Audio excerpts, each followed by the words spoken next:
At ito na po tayo mga sir. Ngayong araw ay magluluto po tayo ng Bicol Express. So unang-una po is maggigisa po tayo ng taba ng baboy kung saan gusto nating ilabas yung mantika nito. At kapag lumabas na yung mantika nito, maglalagay lang po tayo ng bawang. Tapos sibuyas. Tapos luya. Yan, sa yung tatlong yan, kapag ginamit mo sa paggigisa, hindi ka talaga magkakamali sa lasa. Yan, so igigisa lang po siya natin. Katulad ng paggisa ng misis ko sa akin. Yan. At kapag lumabas na yung mantika ng baboy, doon na po tayo magdadagdag ng asin. Yan, so ang ginamit po natin dito is iodized salt. Yun. So, paglalagay lang po tayo, yung tamang pangpalasa lang. Hindi naman masyadong marami. Siguro mga 2 teaspoon lang asin. Yan. So gigisa natin uli. Hayaan natin siyang mag-gisa ng siguro mga 1 minuto. Yan. Tapos nito, mag-ano tayo ng laman ng baboy. So dito na natin ilalagdag yung laman ng baboy. So ang purpose nito is para maging malambot at mas crispy yung taba at malambot naman yung laman. Kaya inuna natin yung taba at inuli natin yung laman ng baboy.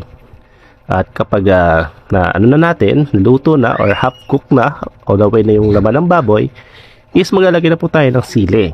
Ito yung tinatawag nilang siling labuyok. So siling labuyok para meron siyang kagat. Mas maanghang siya kaysa sa At dito rin tayo maglalagay ng siling haba. So yung natin dito is julienne cut lang.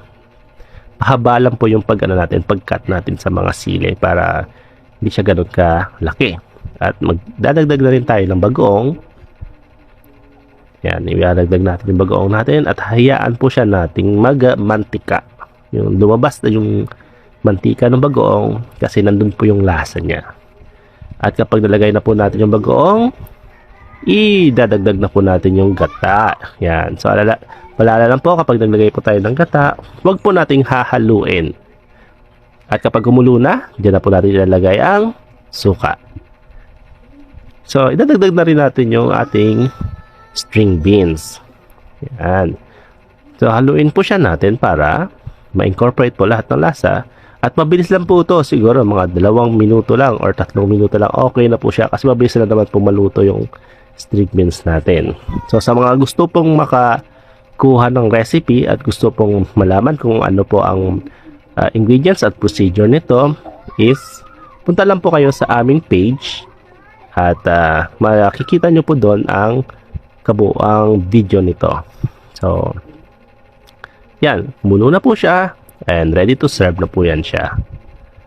So, hopefully, nag-enjoy po kayo sa video na ito. At sana ay marami kayong natutunan. So, bye-bye!